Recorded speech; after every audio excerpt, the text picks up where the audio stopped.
দেশবাসী সবাই যদি ভাবে যে এই সন্তানটা যদি আমার হইতো, তাহলে আমি কি করতাম এটা ভাইবা যদি আমার সন্তানের জন্য কেউ যদি দয়া করে, তাহলে অবশ্যই পারবো। কারণ প্রিয় দেশবাসী, দেশ বিদেশে যারাই দেখতেছেন, দেখেন আমার সন্তানের চোখের পানি প্রতিটা মিনিট, প্রতিটা সেকেন্ড, প্রতিটা দিন আমাকে বলে, মা আমি বাঁচতে চাই, আমাকে বাঁচাও, আমি এই দুনিয়ার মায়া ছাড়তে চাই না।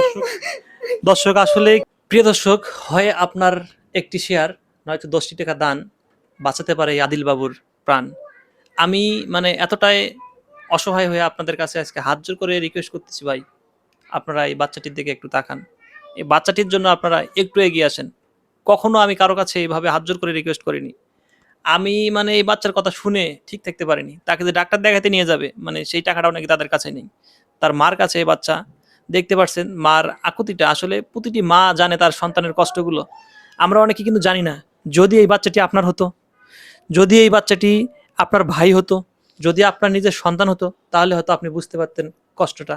তেমনই কিন্তু এই মা বুঝতেছে তার সন্তানের কষ্টটা, আসলে সন্তান কতটা কষ্টে কিভাবে দিন যাপন করতেছে সেটা তার মায় বুঝতেছে। কিন্তু নিরুপায়, তারা তার সন্তানকে ভালো ডাক্তার দেখাতে পারতেছি না। টাকার অভাবে ডাক্তারের কাছে নিয়ে যাবে, সেই টাকাটাও তাদের কাছে নেই। তো বাধ্য হয়ে আমাকে তারা ফোন করে। আমি আসলে এই ধরনের ভিডিও কখনো বানাইনি, আর জানি না আসলে এই ভিডিওটির মাধ্যমে তাকে সহযোগিতা করতে পারবো কিনা। সবকিছু ডিপেন্ড করবে আপনাদের কাছে। আপনারা অবশ্যই ভিডিওটি বেশি বেশি করে শেয়ার করবেন। আমার আসলে বলার কিছু নেই, শুধু আমি তার মার সঙ্গে একটু কথা বলবো কতদিন থেকে এই সমস্যা এবং এখন পর্যন্ত কি চিকিৎসা করছে। আচ্ছা, আপনার বাচ্চার সমস্যা কতদিন থেকে? 6 মাস বয়স থেকে এখন অব্দি 9 মাস ধরে ও অসুস্থ। 6 মাস জন্মের পর থেকে 6 মাস পর্যন্ত একদম পুরোপুরি সুস্থ ছিল। 6 মাস পর থেকে বমি করে, একটু একটু জ্বর হয়, ঠান্ডা লাগে, এরকম করে। বিভিন্ন জায়গায় বিভিন্ন ধরনের ডাক্তার, কবিরাজ এগুলা দেখাইলাম 1 মাস বান্দা। দেখানোর পরেও কোনো ভালো হয় না। তারপর হঠাৎ করে একদিন রাইতের 3টা বাজে প্রচুর বমি, খিঁচুনি, অনেক ভয় পাওয়া যাই। না পাইরা ফজরে আজানের সময় দৌড়াইয়া কর্মীটোলা মেডিকেলে নিয়ে যাই। যাওয়ার পর ডাক্তার ওর মাথা দেখে বলে যে ওর ব্রেনে ইনফেকশন আছে, আপনারা ঢাকা মেডিকেলে নিয়ে যান, আমাদের এখানে কোনো সিট নাই। নিয়ে যাওয়ার পর 1 সপ্তাহ থাকি। থাকার পরে ওইখানে মানে 1 সপ্তাহ লাগে আর কি রিপোর্টগুলা করতে, কোনোটাতেই ধরা পড়ে না। লাস্টে ডাক্তার এমআরআই করতে দিল। দেওয়ার পরে এমআরআই ধরা পড়লো ব্রেন টিউমার। ডাক্তার বলছে অপারেশনের জন্য, কিন্তু আমাদের তখন আর্থিক অবস্থা এতটাই খারাপ ছিল, আমাদের তো হাতে কোনো টাকাই ছিল না। কারণ আমার স্বামী যেই রোজগার করে তাতে আমাদের সংসারটাই অনেক টানাপোড়ার পরে চলে। তারপর আমার সন্তানটা সিজারে হয়েছে, ওইখানেও অনেক টাকা গিয়েছে। আচ্ছা, এখন এই বাচ্চা চিকিৎসা করতে কত টাকা লাগবে? আমরা তো প্রাইভেটে নিয়ে গেছিলাম, সরকারিতে প্রথমে নিয়ে যাইনি, কারণ সরকারিতে অনেক দিন সময়ের কথা বলে। তাই প্রথমে আমরা প্রাইভেট দেখাই। ঢাকা মেডিকেল থেকে চলে আসার পর ওর চিকিৎসা একদম বন্ধ ছিল। পরে 3 মাস পর আমরা নিয়ে যাই। যাওয়ার পরে ডাক্তারে বলে যে 2.5 লক্ষ টাকা লাগবে ওর অপারেশন করতে। এরপরে আইসিইউ সাপোর্ট লাগলে আরো বেশি লাগতে পারে, 5 লাখের আমরা আমাদের ঘরে আইডিয়া দিছে। কিন্তু আমরা পারি নাই, আমরা অনেক ভয় পেয়ে যাই। আমরা কোথায় পাবো এত টাকা? দেখতে আছেন তো আমার সংসারের কি পরিস্থিতি। আমার স্বামীর এই রোজগার দিয়ে আমি সন্তানের চিকিৎসা করবো না আমার সংসার চালাম, কোনোটাই পারি না। পরে না পরে ডাক্তারে আমাদেরকে সাজেশন দিতে, তাহলে আপনাদের যেহেতু আর্থিক অবস্থা ভালো না, আপনারা সরকারি মেডিকেলে যান। তারপর আমরা ময়মনসিং নিউরো সায়েন্সে নিয়ে ভর্তি করাই।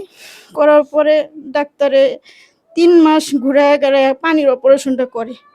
করার পরে আর টিউমারের অপারেশন আমরা করতে পারি নাই। অনেক ঋণ কইরা মানুষের কাছে চাইয়া মাইগা আমরা শুধু ওই পানির অপারেশনটা করাইতে পারি, আর ওইটা করাইতে পারি নাই।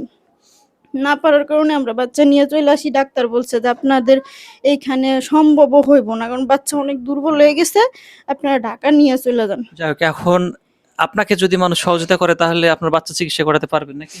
ডাক্তার আশা দিছে, এখন যদি দেশবাসী সবাই যদি ভাবে যে এই সন্তানটা যদি আমার হইতো, তাহলে আমি কি করতাম এটা ভাইবা যদি আমার সন্তানের জন্য কেউ যদি দয়া করে, তাহলে অবশ্যই পারবো। কারণ প্রিয় দেশবাসী, দেশ বিদেশে যারাই দেখতেছেন, দেখেন আমার সন্তানের চোখের পানি প্রতিটা মিনিট, প্রতিটা সেকেন্ড, প্রতিটা দিন আমাকে বলে, মা আমি বাঁচতে চাই, আমাকে বাঁচাও, আমি এই দুনিয়ার মায়া ছাড়তে চাই না। দর্শক আসলে কি বলবো, আপনারা দেখতেই পারছেন, মানে আসলে তার চোখের চাহনি দেখেই কিন্তু বোঝা যাচ্ছে আসলে তার বাঁচার কি আকুতি। কিন্তু নিরুপায় আসলে তার বাবা মা মানে পারছে না তাকে মানে ভালো ডাক্তার দেখাতে, পারছে না তার চিকিৎসা করতে। এই কষ্টটা শুধু তার বাবা মাই বুঝতেছে। তো আমি আমার জায়গা থেকে সামান্য পরিমাণ সহযোগিতা করে শুরু করলাম। আমি আসলে কখনো এই ধরনের ভিডিও বানাইনি। আপনাদের কাছে হাত জোর করে রিকোয়েস্ট করতেছি ভাই, আপনাদের একটি শেয়ারে কিন্তু বাচ্চাটির জীবন বাঁচাইতে পারে। হয়তো আপনারা টাকা দিতে পারবেন না অনেকে, কিন্তু একটা শেয়ার করে দিলে হয়তো আপনার এই শেয়ারের ভিডিওটা অন্য কেউ দেখে হয়তো সে 10 টাকা 20 টাকা এমনকি 500 1000 টাকাও কিন্তু সহযোগিতা করতে পারে। আপনাদের কাছে আমি হাত জোর করে রিকোয়েস্ট করছি, এই আদিল বাবুর জীবন বাঁচাতে আপনারা এগিয়ে আসেন, আপনাদের সকলের পায়ে আপনারা এগিয়ে পড়ি। আসেন। আপনাদের বোনের যদি একটা সন্তান এমন হইতো, আপনারা কি কেউ এভাবে না সাহায্য করে পারতেন? আমরা আমি ভিক্ষা এই দেন। যে আদিল বাবুর চিকিৎসার জন্য আমার জায়গা থেকে যতটুকু আমার সামর্থ্য আমি এটা দিয়ে সহযোগিতা করলাম। আপনারা সবাই যে যা পারেন ভাই, আপনাদের কাছে আবারও আমি হাত জোর করে রিকোয়েস্ট করতেছি, যে যতটুকু পারেন আপনারা সহযোগিতার হাত বাড়িয়ে দেবেন। এইখানে বিকাশ নগদ নাম্বার দেওয়া থাকবে এবং ব্যাংক অ্যাকাউন্ট নাম্বার দেওয়া থাকবে। আপনারা যে যেভাবে পারেন সহযোগিতার হাত বাড়িয়ে দেবেন। তো ভিডিওটি এখানে শেষ করতেছি। আল্লাহ হাফেজ।